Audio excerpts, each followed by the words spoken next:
Hello बच्चों, आप सभी का स्वागत है आपके अपने यूट्यूब चैनल अमित क्लासेज पर। आज मैं दो चर वाले रैखिक समीकरण से एक क्वेश्चन बताने जा रहा हूं जो कि एग्जाम में ये बार बार रिपीट करता है और ये हमेशा पूछता ही है। प्रत्येक साल ये क्वेश्चन आपका रिपीट होता है। तो चलिए इस क्वेश्चन को हम किस प्रकार सोल्व करें ताकि हम अपने क्वेश्चन मैट्रिक में जो हमारा मार्क्स है उसे हम बढ़ा सकते हैं। तो चलिए क्वेश्चन जो है उससे किस प्रकार टाइप बाय टाइप हल करेंगे। तो ये क्वेश्चन जो दिया हुआ वो समीकरण का क्वेश्चन दिया हुआ, दो चर वाले रैखिक समीकरण में दिया हुआ है और इसे आपको क्या बोला जा रहा है कि अब समीकरण में इस क्वेश्चन को व्यक्त करना है। तो चलिए देखते हैं कि क्वेश्चन क्या कह रहा है।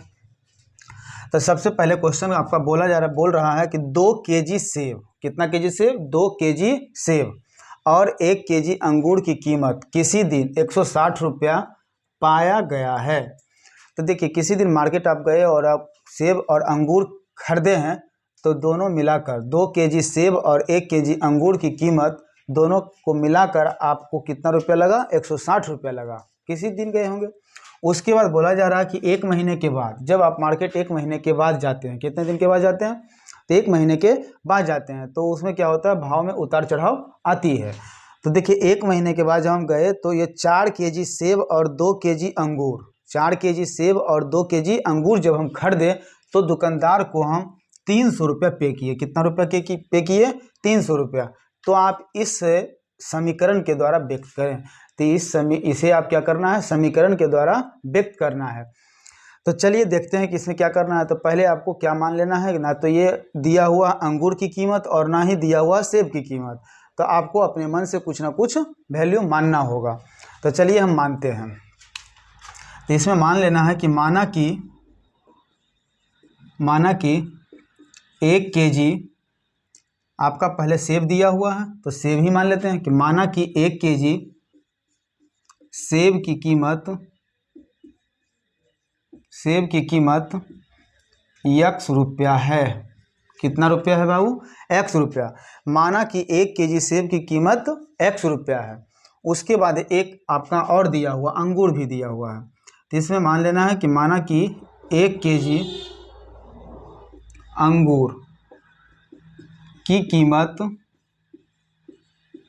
22 रुपया मान लीजिए। कितना रुपया मानना है? 22 रुपया है। तो 1 केजी सेब की कीमत x रुपया और 1 केजी अंगूर की कीमत कितना रुपया? 22 रुपया हम मान लिए हैं।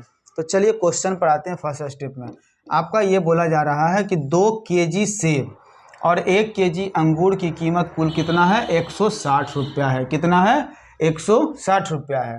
तो देखिए 2 केजी सेब है, यहाँ 1 केजी सेब का कीमत आप क्या माने हैं? x रुपया।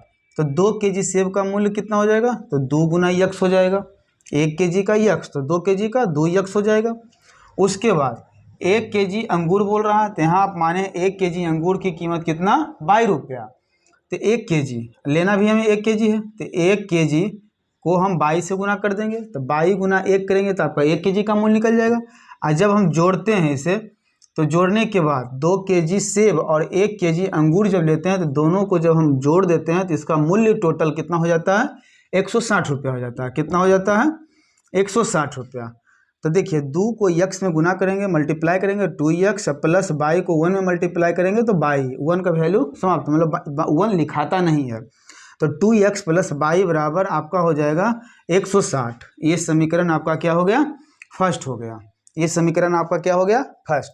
चलिए अब स्टेप बाय अब दूसरा में आइए कि 1 महीने के बाद जब वो मार्केट गया था तो उसके भावों में क्या गिरावट आया या क्या चढ़ाव आया। तो यहाँ बोला जा रहा है कि 4 केजी सेब लिया है। अब कितना सेब लिया? 4 केजी।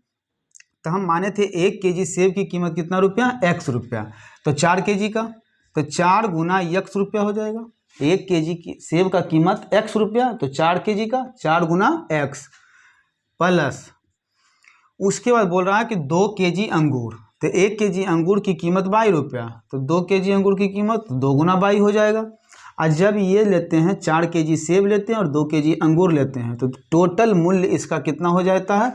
दुकानदार को हम कितना पे करेंगे? तो यहाँ पर दिया हुआ कि इसका मूल्य जो हो जाता है वो 300 रुपया हो जाता है। कितना हो जाता है? 300 रुपया हो जाता है। तो इसे हम लिखेंगे 300। जब इतना चीज़ खरीदते हैं तो इसका वैल्यू जो होता है, वो जो मूल्य होता है, कीमत जो होता है वो 300 होता है। चलिए इसे हल कर देते हैं। 4x प्लस 2y बराबर 300। ये समीकरण आपका क्या हो गया, इक्वेशन सेकेंड हो गया। तो बस इसे बोल रहा था कि समीकरण में व्यक्त करें, तो ये आपका समीकरण में व्यक्त हो गया। तो ये क्वेश्चन पूछता ही देता ही हमेशा ये बार बार रिपीट करता ही करता है। तो आप इसी प्रकार उसे सॉल्व कर देंगे तो आपका ये जो मार्क्स होगा वो फुल में फुल आएगा। तो ये वीडियो आपको कैसा लगा कमेंट करके ज़रूर बताइएगा। अगर मेरे चैनल पर नए हैं तो लाइक और सब्सक्राइब कर दीजिएगा।